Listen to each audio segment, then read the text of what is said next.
जय जगन्नाथ कृषक भाई माने आशा करुँची आपण मैंने भलरे थे।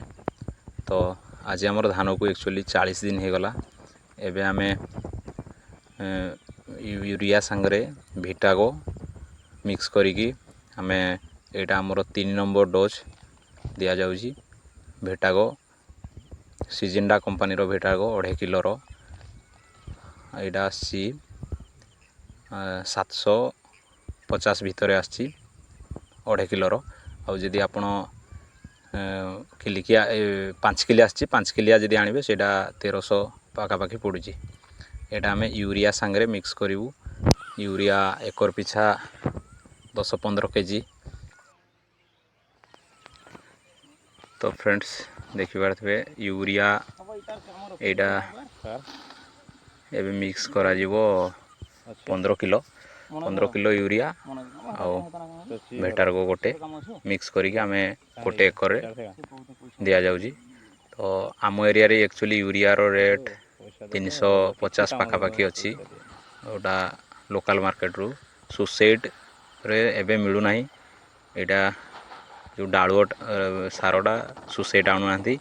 तो हेति पे हमकु टिके एक्स्ट्रा लागि जाउजी। सुसेट रू हेतिले 270 भितर मिल जाए। तो ये भली भाव आपण भी मिक्स कर देबे ताकू भलो भाव रे। आउ डायरेक्ट बस्ता रे पकेबे नै, सेटा भल से मिक्स होबो नै।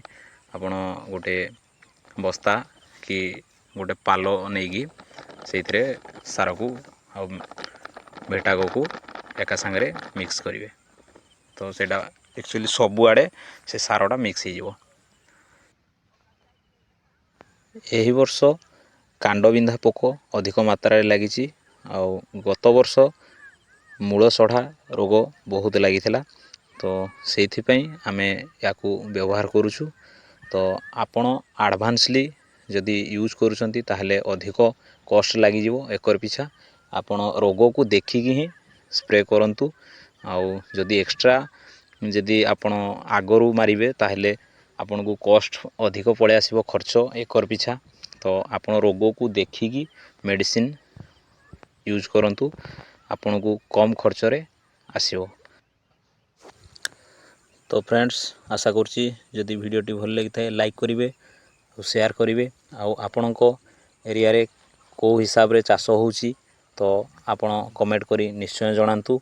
आपणको एरिया रे केते थरो सार प्रयोग करा जाउची, केते डोज दिया जाउची। आउ जहाँ भी आपणकर अपडेट अछि जो जो नुआ नुआ मेडिसिन उपरे भी आपण कमेंट करिवे। कांडबिंधा पई आउ हमरो चकड़ा पई जो मेडिसिन आपण यूज करछंती ता कमेंट करिवे। तो पुणी भेट हवा आउ एक वीडियो रे। जय जगन्नाथ।